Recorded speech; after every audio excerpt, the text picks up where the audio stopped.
Yo, what is going on, guys?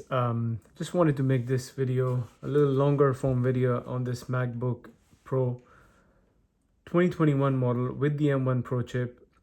It's just no script video. Please forgive my speech, guys, and making this up as I go.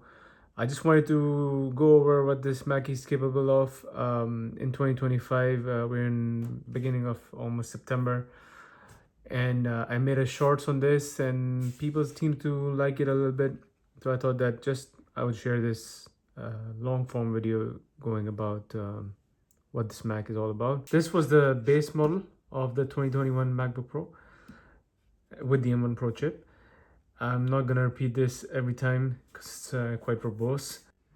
Let's just go over the hardware first, see what this MacBook had in terms of ports. So on the left side, you had the MagSafe charger. Works perfectly fine even today. You had the two USB-C ports. To be frank, I kind of got used to the USB-Cs for charging and display, and the one cable still is pretty useful for me. But just the idea of having this much ports is just fantastic. You had the high impedance headphone jack. I have biodynamic headphones which have higher ohms. I can't really remember what the ohm rating on that is, but this is good enough to drive those, so I don't need an external sound card. And on the right side, we have the glorious HDMI port. This is so useful even today. You just have such a peace of mind that you can connect to any, especially if you're traveling or like giving presentations and talking to clients, or you have to present some stuff somewhere, or you just don't have any USB-C cable with some monitor. This is just perfect. Another USB-C on the right, and you have the micro SD card. Actually, not a micro SD, just the SD card slot. Again, as I said in the shorts, I don't really use it, but I know for most people, for most content creators, for most people who have digital cameras and you have the use case, it's pretty useful.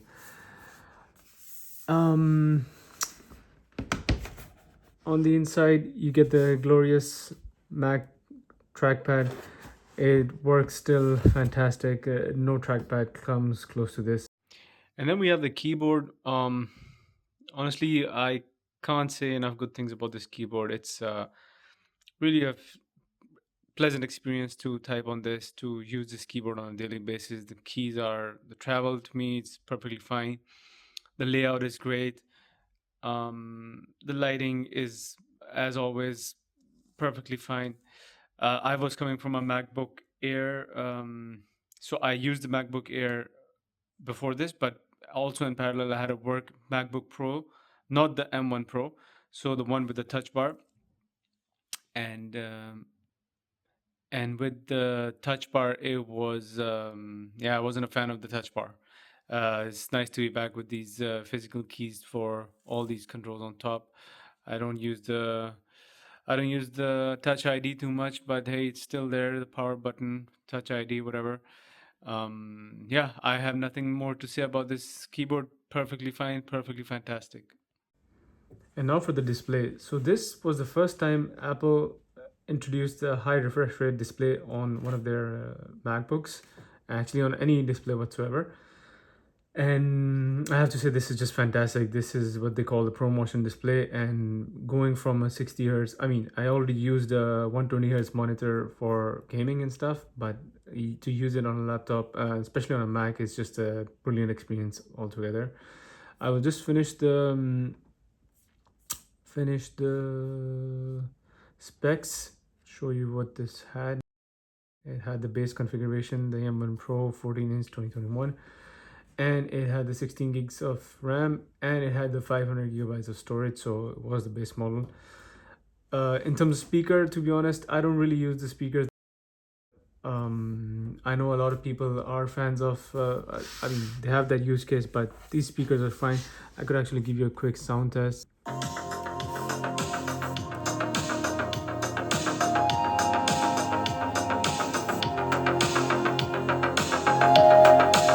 have to turn it down all the way, I mean, because it's getting pretty loud, but it's a great audio. To be honest, I come from I do have external speakers, but to be honest, if you really don't need some. If you have some people over, if you want to just listen to some music in the background or actually enjoy some music, this is just fantastic. You can totally get by with this, some casual music listening if you're not an audiophile.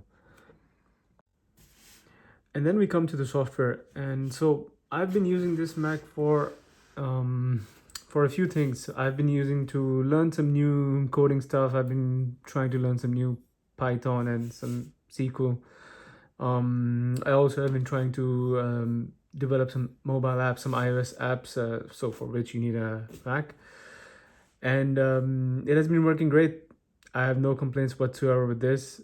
Again, I also had a MacBook. So the last computer that I had before this was a MacBook Air M1, the base model. And the difference is night and day, to be honest. It's just so much smoother. Everything is so much faster. So just a quick performance overview of this Mac. In case you are thinking about picking this up, I'm not gonna show you each and everything that I have open, but just to go over what I have open, I have some music playing in the background because of copyright reasons. I am not going to show what this is. I'm not playing it. I'm working on this app, so it's an Xcode project and it's open. Then you have a VS Code session open. I have this folder open over here, mail open, Notion open, and some notes.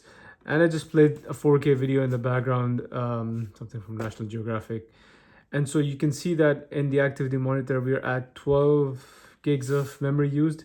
So I know that it doesn't work like this. It would, you have to be actively using more stuff, but still that is just fantastic. And you can see the memory pressure is still in green.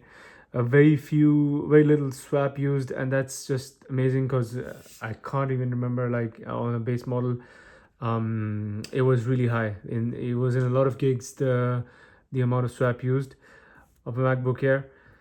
So that is great. What else? I also wanted to show you just quickly the battery after 4 years of use. So the battery health, you can see, by the way, we're still running on battery right now. We haven't connected it, and the battery health is normal, and it's at 88% capacity. So that's great. It lasts me one full day. I am going to show you how much we are in terms of how many cycles this thing has done. So if you go in the power thing, so as you can see, it's at 404 cycle count. Right, let me just zoom in. Yep, you can see it's 404 cycle count. It's normal, 88% capacity. So overall, the battery is just fantastic. It lasts me the whole day. The performance is great. I haven't had any crashes or any sort of bugs with this. It's been working very smoothly. So I think that sums it up really. I think this is a great laptop for anybody really, from a professional, from casual users point of view. You do have to take into account that this is still kind of heavy. So if you are on the move a lot, and if you want a lightweight laptop, this might not be the best option. But I got used to it. And another thing is true is that once you are coming from a 13-inch laptop, the display definitely looks bigger and feels bigger. So I don't know if you are able to adapt to that, but I kind of got used to it, and it's fine, to be honest. But the display definitely is worth it. You have to see it in person. Of course, you can't really see it through the video. So I feel like the amount of ports you get, the speakers, the keyboard, the trackpad, the display, the front camera as well, it's a fine functional camera. I don't have anything particular to say about it. Let me show you quickly. The result is like, so yeah, nothing really special to say about this. It's fine for video calls, for some regular stuff. It's completely functional, completely normal. So I believe that's pretty much it really. Please feel free to let me know if you have any questions. If you want to know anything more about this Mac, I will be happy to answer. Thanks a lot for watching, guys. See you. Bye.